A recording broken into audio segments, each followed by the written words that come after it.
chance to look through your notebooks, remember I said any pertinent information that is in your notebooks, it's imperative that you transfer that stuff over to your folders because I still need for some of my classes indirect objects. We already completed indirect objects, and some people didn't turn in linking verbs. And so I didn't include those on some of my classes' report cards because it wasn't enough people from that class who turned them in. So make sure that when you check your notebooks, you turn in linking verbs and indirect objects.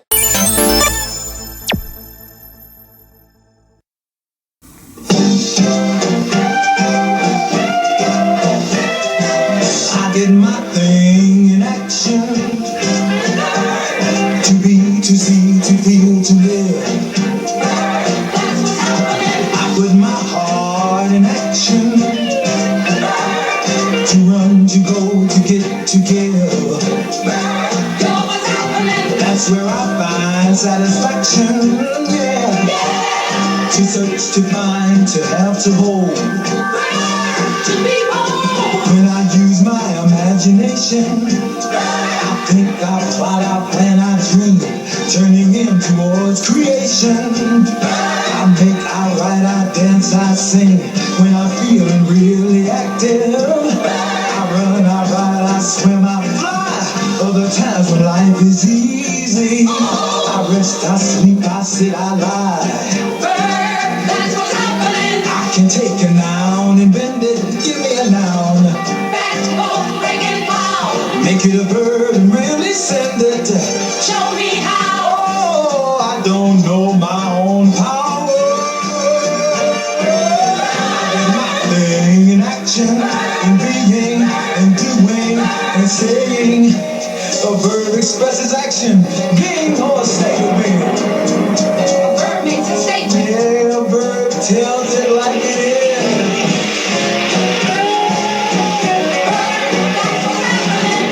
Tell you when it's happening. Tell you more about what's happening. Oh, I can tell you who is happening. Hey, every sentence has a subject. Find that subject, where's the action? Take a subject, what is it? What's done to it? What does it say?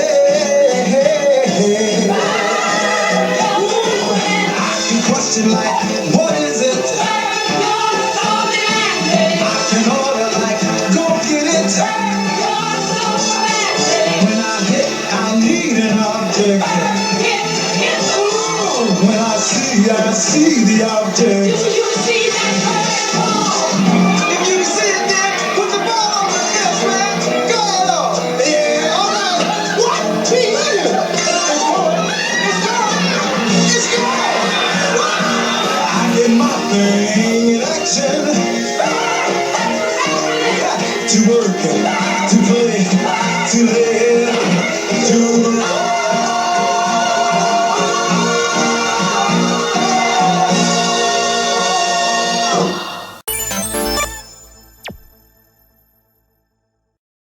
So we've talked about action verbs, and we talked about the fact that action verbs can be mental and physical. Okay, we've talked about linking verbs, and we've talked about the fact that every verb is not an action. It's sometimes just linking the subject to the predicate. We've talked about direct objects, which direct objects receives the action of the action verb. And we've talked about indirect objects. And indirect objects, that's the person who is receiving the action of the action verb. Okay? Here are your linking verbs that have no actions to them. Is, are, were, was, be, am, seem, appear, taste, feel, spell, grow, sound, look, become, and turn. All of these can be linking verbs. So let's copy these down.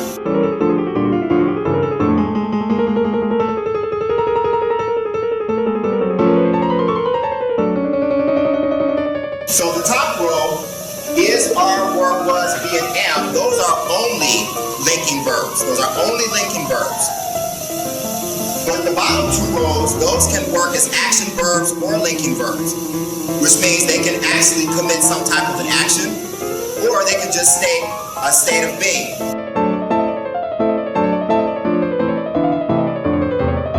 So if we say, let's take taste, for instance. Okay, if we say, I'm going to go taste my mom's nasty cooking. Okay, I'm going to go taste. That's an action. I'm going to do that. I'm about to taste. That's an action I'm going to perform. But if we say, wow, her food tastes nasty. The food isn't actually performing an action. That's just the way that it tastes. So taste in that second sentence is just a linking verb. The food tastes nasty. The food is not doing any actual action. But in the first one, I am performing an action. I am going to taste her food. To taste would be the verb. So all of these in the second and third row can be used both ways. To actually commit an action or to just state a state of being.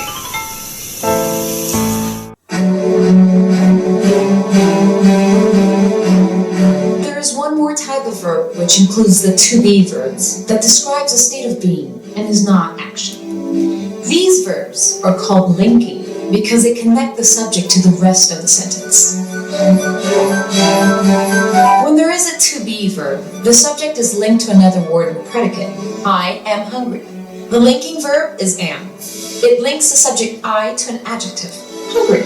But some verbs link that are not to be verbs. The most common linking verbs are to feel, to appear, to seem, to remain, to smell, to stay, to sound, to grow, to continue, to taste, to turn, to prove. When these verbs describe a state of being, they're called linking verbs.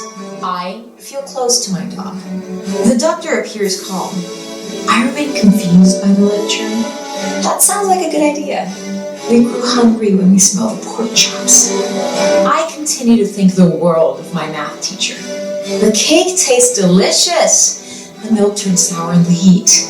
Our efforts proved useless. Some of these words can be either action or linking, depending on how they are used in a sentence. The baker smelled each loaf before placing it in the display case. Action. Those cinnamon buns smell heavenly. Linking. How do you tell the difference?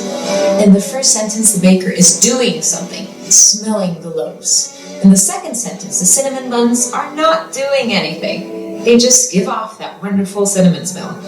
In that sentence, because smell is not action, it is being used as a linking verb.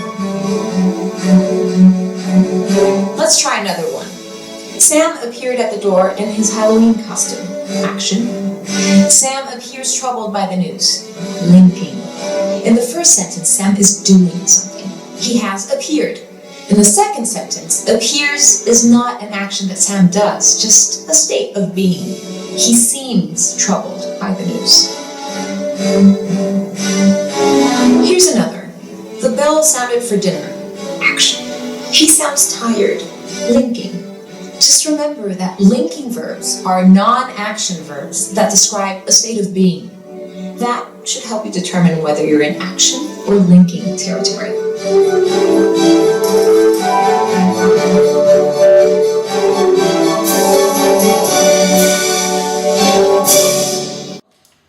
So now we're going to talk about helping verbs, because helping verbs helps us to make verb phrases. So sometimes when I ask you what's the verb in this sentence, you pick one word and I'm like, ooh, not quite.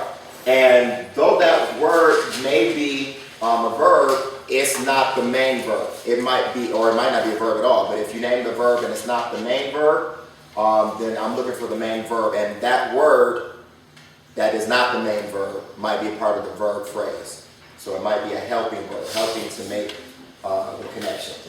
So, I would get one.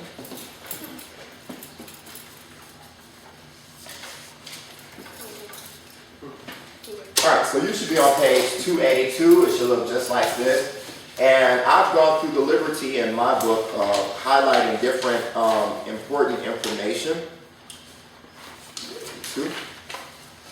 So let's go to the top. Verbs have four principal parts.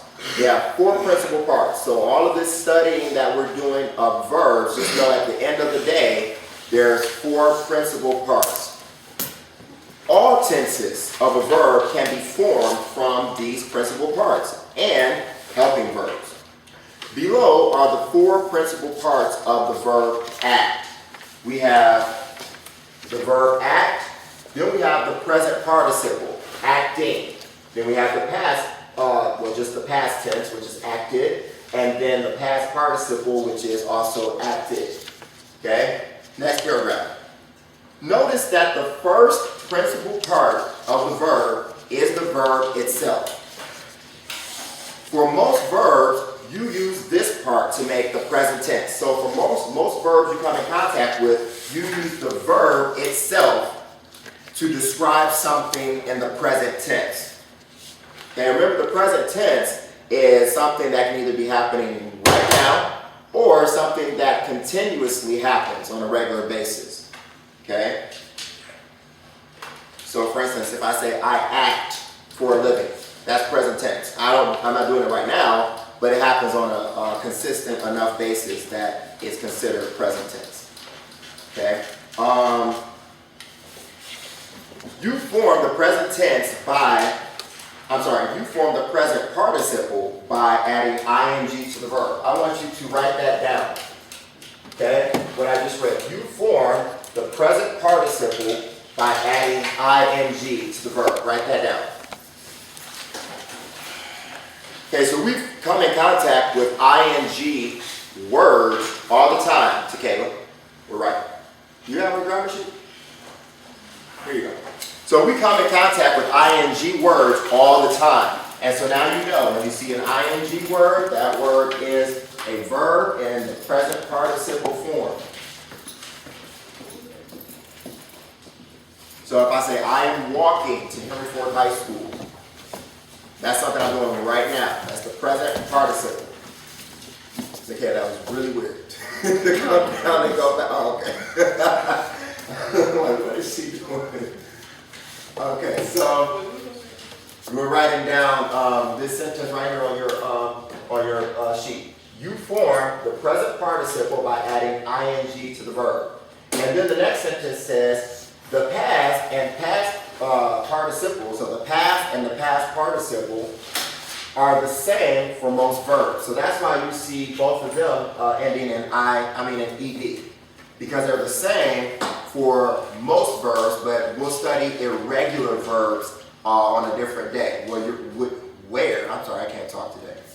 Where you will see that the past tense for some verbs changes not by adding ed, but by changing a certain vowel inside of it. So like run becomes ran, or become becomes became.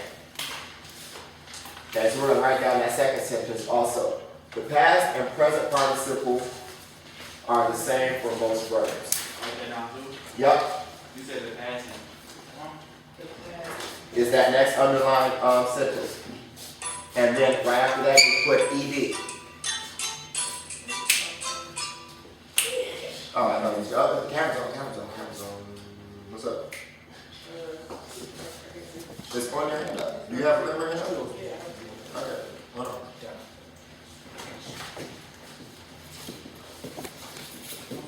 Next, it says you can use the verb itself and the past form alone to form tenses. So to form different tenses, you can use the verb itself and the past form. Okay, here's an example of that. The drama club stars act in every play. Okay, so the stars of the drama club, they act in every play. So this is something that is recurring. So it's present tense. Past tense. They acted in 2 plays last week. This is past tense. This is something that's already happened. It won't be revisited. Okay? You don't have to write down this part. You must combine the present participle and the past participle with helping verbs in a verb phrase to form other tenses. What you're going to write down is the definition for a helping verb and verb phrase. So a helping helping verb or auxiliary verb helps the main verb to name an action or make a statement. So we can also call the helping verb the auxiliary verb. Mr. Jones, we're copying this down. It's on your sheet. Okay? So it's helping the main verb. So just know that the helping verb is not the main verb, it's helping it. Okay? So just like if you hurt your leg, you broke your leg or something and they put you on crutches, well, those crutches aren't your main set of legs, but they are a set of legs for you right now. Your main set of legs are still your set of legs. Melisha, sit up. We're writing this down. Warning number 1. And then you'll write down a verb phrase. A verb phrase consists of one or more helping verbs followed by a main verb. So it could be one or more helping verbs. So the chart tells us how to use all of these verbs in all the different instances that we'll possibly see them. So it gives us a list of pronouns, but that doesn't mean that you only use these verbs and verb phrases with pronouns. It's just that you can have a variety of different nouns that you can use these verbs with, and you only substitute nouns with pronouns. So this will give you every instance of a noun, whether it's singular or plural, that you can, whether it's first person, second person, or third person, that you can possibly use these verb phrases. So on your paper, you see that you have first person singular, then you have second person you. You have third person singular, he or she. Then you have third person singular, it. And then you have first person plural, we. Then you have second person, and then you have third person plural, they. So if you're talking in the present tense, we already know that the present participle ends in ing. If you're talking about a singular first person noun or pronoun, your only options for present participle verbs would be am or was as the helping verb. Am or was as the helping verb. Okay, your main verb would end in ing. Once you are talking about the past, or the past participle, your only options in the first person singular form are have and had. So now, let's go to singular third person. So now you have to look at your chart. Singular third person. What option of, first of all, find singular third person. Which pronouns would that be? Singular third person. He or You. She. No, we. No. he or You. She. she. He or she. Okay? He or it. Okay? He, she, or it. Don't say she and it too close. It might sound like something else. But he, she, he, she, or it. Okay? So if you look at these three, and we're talking about something happening in the present tense, so we get that present participle, what two options of a helping verb do we have? Look at the sheet. Was. And Is. is and was. Those are the only two that we have. If we're talking about third person singular, as any verb or pronoun that is third person singular. So that means that you can substitute he, she, or it for he being Dewan. Okay? She being Asia. Okay? It being the desk. Or you can say he, she, it. Either way, if you're talking in present tense, you only have the two forms of is or was to use as helping verbs when your main verb is ending in ing. Okay? What if we're talking about the past participle? For those three, third person singular, what are our options of helping verbs? Has and had. Those are our only two options. Okay? So if we say Dewan, and we're talking about past tense, Dewan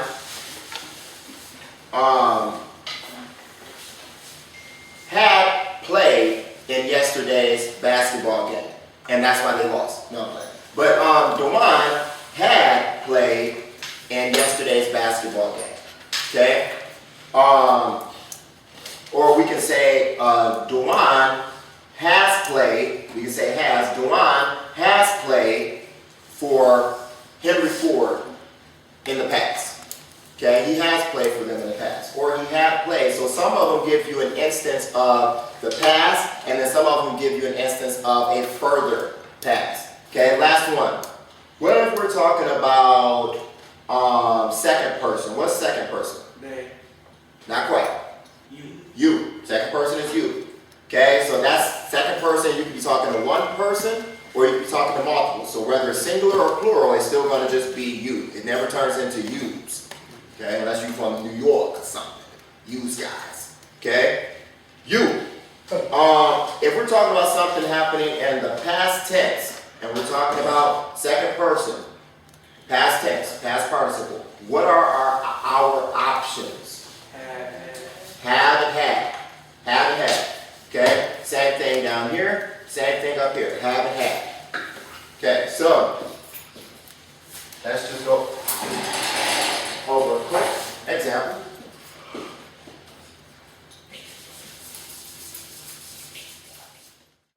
Present perfect and past perfect tense. So at the top, you should have copied this down by now, all the underlined sections. Okay, it says the past participle, which we learned about the past participle already. That's what's on the box in the right-hand side on the page previous to this one when we learned about helping verbs. Okay, it said the past participle for most verbs is usually going to be ed added on to the end of that verb. What's the present participle of a verb? ing. Okay, so whenever you see a verb ending in ing, that's the present participle of that verb. Okay, so it says the past participle is used with forms of the helping verb have to form the present perfect tense and the past perfect tense. That's basically this entire lesson in a nutshell. Okay, in order to form the present perfect and the past perfect tense of a verb, we're using the verb have as a helping verb with the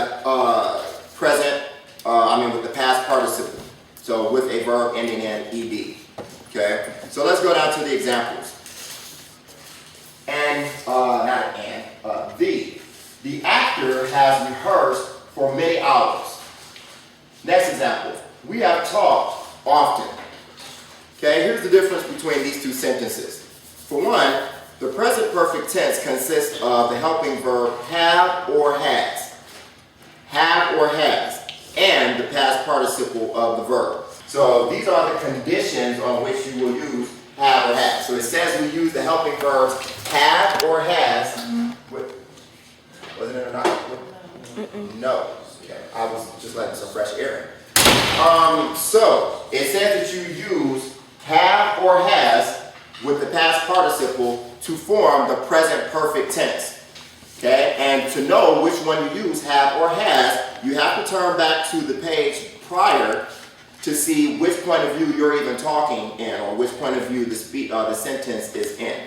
Okay? So let's keep going. In the first sentence above, the actor began to rehearse at some time in the past and still rehearses. Okay, so that's the difference between the two sentences. Okay, the actor has rehearsed for many hours. Okay, this means that it started at a certain time in the past and it's still going right now. Melisha, I've asked you to take those out. One and number one, both of them. Thank you. Okay, and it's still going right now. Okay, so it sounds like it's something that happened in the past, but what happened in the past is that it started in the past, but it's still going on right now. Okay, so the actor has rehearsed. Okay, so has is the helping verb that's giving us some inclination that it's still going on right now. We can't tell that from the actual past participle rehearsed, because that just looks like a past form of the verb. Okay, so has gives us the emphasis of understanding that it is happening right now still, and it started in the past. So then you should have written down what's in the box.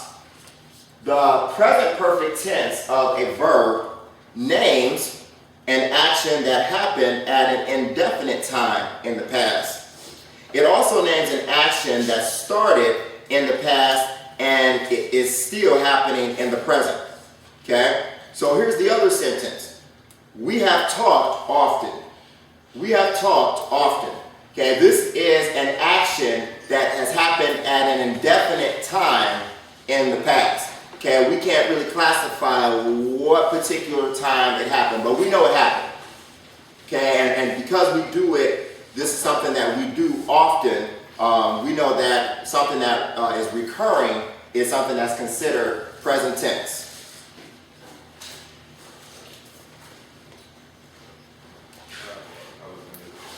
Okay, so you should have copied down that definition. Okay, so if we look into the present tense, the present perfect tense box, let's read through the forms of singular and plural. So this is what I was just describing on the other page. This is how you know which helping verb you use per perspective and per singular or plural tense. Okay, so let's read through the first one together. 3, 2, 1. I have performed. Okay, that was just me. Let's read through the first one together under singular. 3, 2, 1. I have performed. Still only me and someone else. The second one. You have performed. Third one. He, she, or it has performed. And now we're in the plural section. 3, 2, 1. We have performed. Second one. You have performed. Last one. They have performed. Thank you. Okay, for the few people who did participate. It'll make sense to you if you actually do the pronunciation. I know the pronouncing it and saying it out loud seems very, very elementary, but you'll be surprised how you'll start to understand it more once you say it aloud. Okay, and then it'll work its way into your actual diction when you're speaking, just at times that you don't even recognize. And you'll be like, wow, I used that correctly. I remember that. Yeah. Okay, so the sentence below contains a form in the past perfect tense. Okay, the curtain had dropped before sunset. Okay, the curtain had dropped before sunset. You're right. That's the past tense. So remember when we looked under the past participle chart, the other side of the helping verbs on the chart, the other side of the helping verbs said we only have the option of using had. That's our only option of a helping verb. We put that away, please. We only have an option of using had. Okay? So when we're talking about the present tense, we have the option of helping verbs have and has. When we're talking about the past tense and the perfect tense form, we only have the helping verb option of had. Okay? So you should have written this down already. The past perfect tense consists of the helping verb had and the past participle of the verb. So had and the past tense of that verb. Okay? The curtain started and finished dropping before another event, which was sunset. Okay, so that's the difference between the present one. The present one, we have this indefinite time. We don't know exactly the occasion, so it's like when you get into an argument with somebody, you know, and you know, you're telling somebody, yes, you do that. Yes, you do. And they're like, no, I don't. Prove it. If I do it, then prove it. And you're like, I mean, I can't think of a particular instance right now, but you definitely do that. You've done that often, okay? That's kind of like what we're talking about when we're talking about the present perfect tense of a verb. It's an indefinite time that you can't really classify, or it's something that has started in the past and is continuing right now. Okay, but in the past perfect tense, it's something that has started in the past and it ended in the past. Okay? So the curtain had dropped before sunset. Okay? So we know that in order for it to finish dropping, it had to start dropping. And when it said it had dropped, it already finished. So it started and it finished. Okay? It started from the bottom, now we're here. So you should have copied down this definition by now.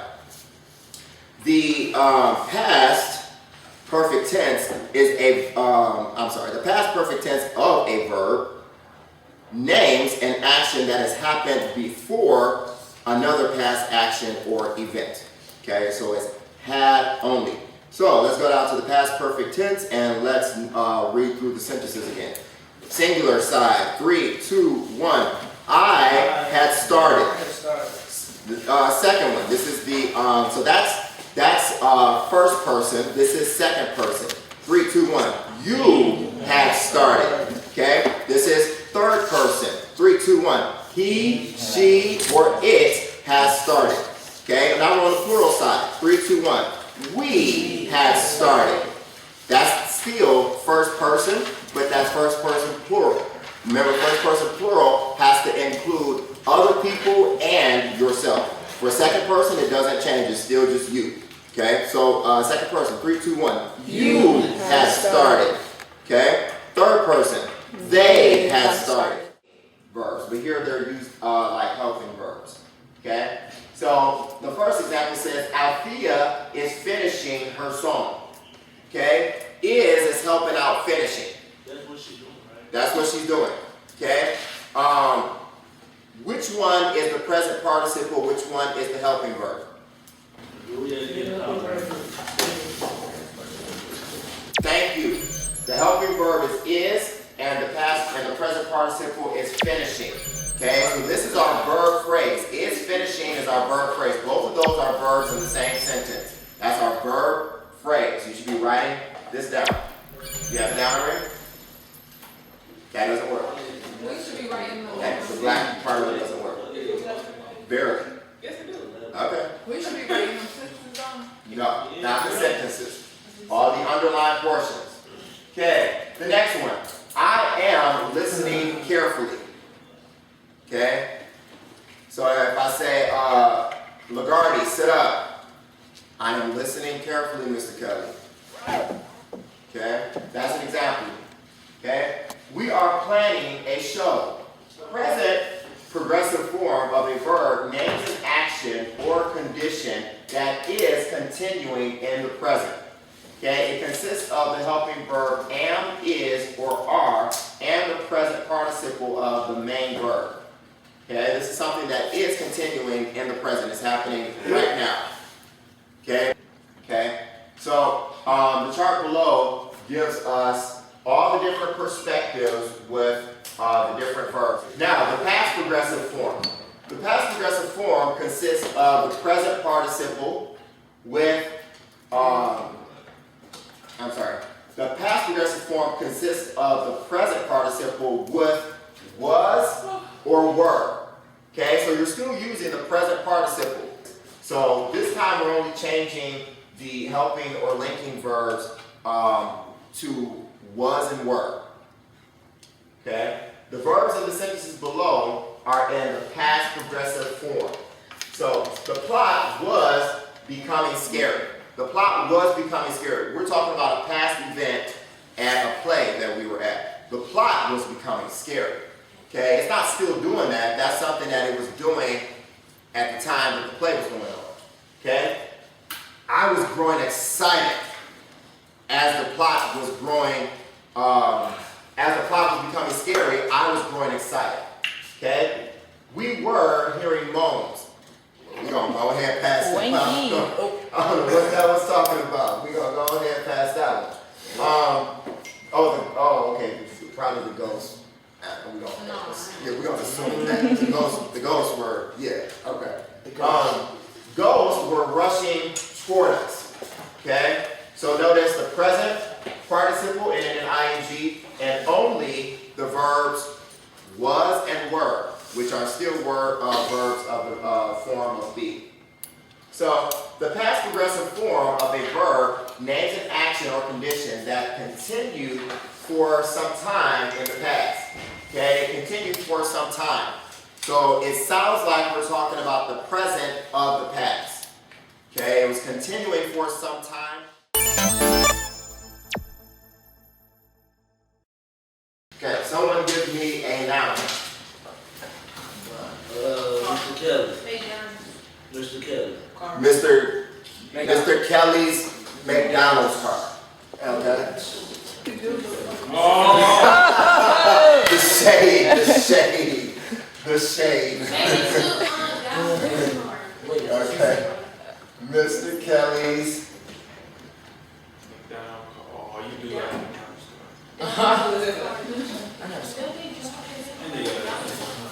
Okay, McDonald's. It's just with MAC. You got delivery doom buggy. That's Mac. Yeah, Matt Loud. Okay, so. Oh. Alright, so we said. Detention. Okay, so, alright, can you see this? No. Okay, so let's turn this off real quick. So if we say Mr. Kelly's McDonald's car, which pronoun? Yeah. Okay, so if we say Mr. Kelly's McDonald's car, which pronoun does that relate to? Meaning, which pronoun can we substitute this with? Remember, pronouns substitute nouns so that our writing is not redundant and doesn't keep sounding the same. So which pronoun can we substitute Mr. Kelly's McDonald's car with? You or he. His. Now, we can't say he because our main His. part of the noun, so these are adjectives. Okay, these are telling what type of car. Okay, so these are adjectives, and because it's describing the noun of car. His McDonald's. Okay, so we're looking for something now wait, hold on. We're looking for something to substitute with car. Okay, so we can't substitute car with his because we don't call cars he. I thought you were talking about Mr. Kelly. Right, I said these are adjectives, so they're describing the noun. So they can only describe a noun. So, but we need a pronoun. Which pronoun off of your chart is substituting this? Huh? It. Thank you. It. Is it first, second, or third person? Third. Third person. Is it singular or plural? Singular. Okay, so we're talking about a third person singular noun or pronoun. Third person singular noun or pronoun. What are our options if we want to add a verb here? So what are we going to do, present or past for a verb? Present. So we need a present participle. What is Mr. Kelly's McDonald's car doing? Driving. Thank you. Okay. Driving. Thank you, Mr. Kayla. Driving. And then what else are we going to say about it? Driving what? Dingy. No. Okay, driving down the street. Okay. Drive down the street. With the pieces not falling off. That's just reference. All right, so we followed it with a prepositional phrase, but it doesn't matter. We could have said driving fast. Okay, fast would have been an adverb because it's describing an actual verb, but that's fine. So driving is our main verb. So if this is present tense, present participle, what options of a helping verb do we have? It is, was. That's what we have for third person singular. Oh, has or had. Okay, so for present participle, third person singular, we have the options of has or had. Is that correct? Yes. So next to it is has or had. Okay, so we can say, let's see, Mr. Kelly's McDonald's car,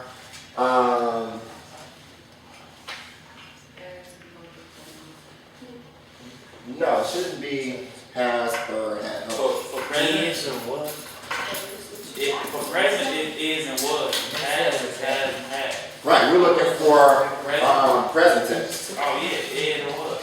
Okay, thank you. I'm like, man, that doesn't sound right. All right, so thank you. So is driving down the street. Mr. Kelly's McDonald's car is driving down the street. Okay? Or we can say, It was. we can use both. Okay, so notice how we can say is or was. We can say is or was, and both of them are still present tense. Okay, so Wait, so Mr. Kelly, so if it was driving, couldn't you just say drove? Because you were driving, but you're not driving anymore. Well, let's talk about that. So, when we say Mr. Kelly's McDonald's car was driving down the street, we're talking about something that was happening in the present. So it looks like it happened in the past, but we're describing the past as the present. Okay, it was driving down the street. Okay, so it's still the present participle. It was driving down the street. And then if we say is, this is something that's happening right now. Okay, Mr. Kelly's car, Mr. Kelly's McDonald's car is driving down the street. We see it right now. Okay, so it depends on the context of the story of whatever we're talking about. Okay, so that's how you're going to utilize those. So now let me give you your assignments, and then let's go over the very few.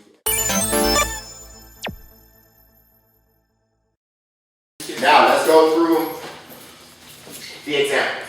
Number 1, at the top of 283, it says the instructions. Write each sentence. Do you have to write each sentence? Yes. Write each sentence using the correct helping verb shown in parentheses. So each sentence is going to give you an option of which helping verb to use.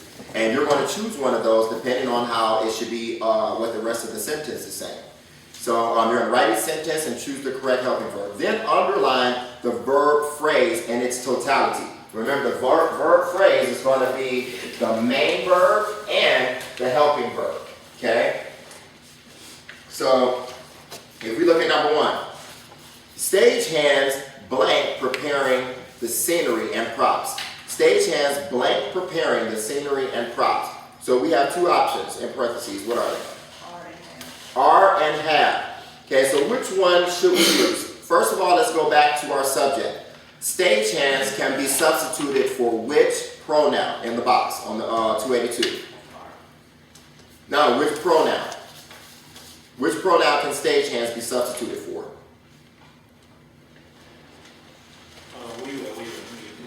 So the noun stage hands can be, so stage hands being people who help to set up a stage, okay?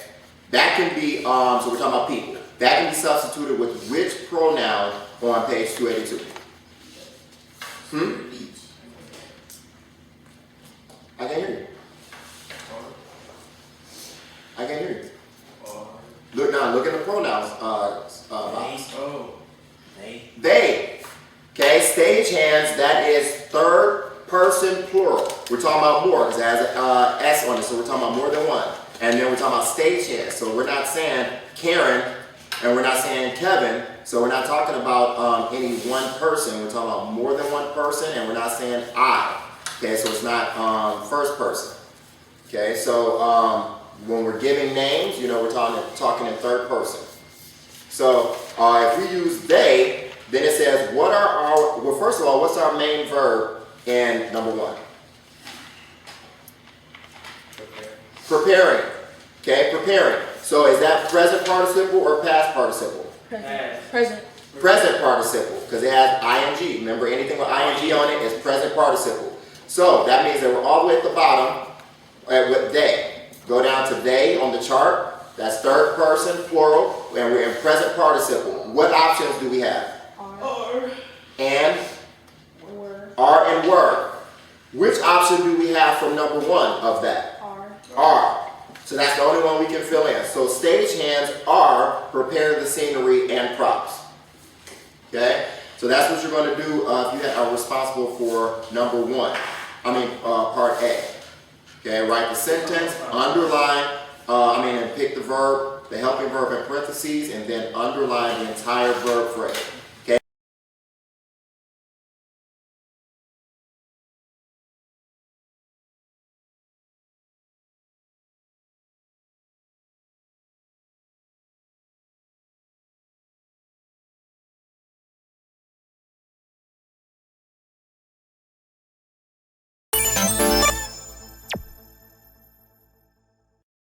And then for part C, write each sentence using, thank you, Deshaun, either the past perfect tense or the present perfect tense or the past perfect tense of the verb shown in parentheses. Okay, so notice how, I'll come over and help you with number 8. In part B, it says write a sentence using the present progressive form of the verb shown in parentheses. Okay, so you have to actually change the form in part B. Have to actually change the form. So use the charts like we used on helping verbs and present perfect tense. Use the charts. Look at the actual subject to figure out which pronoun relates to whatever your subject is in that sentence, and that'll tell you what your verb and helping verb should be. Part C says just the opposite. So part B, you're changing the verb in parentheses to present. Part C, you're changing the verb in parentheses to past. And then I'm going to shut up.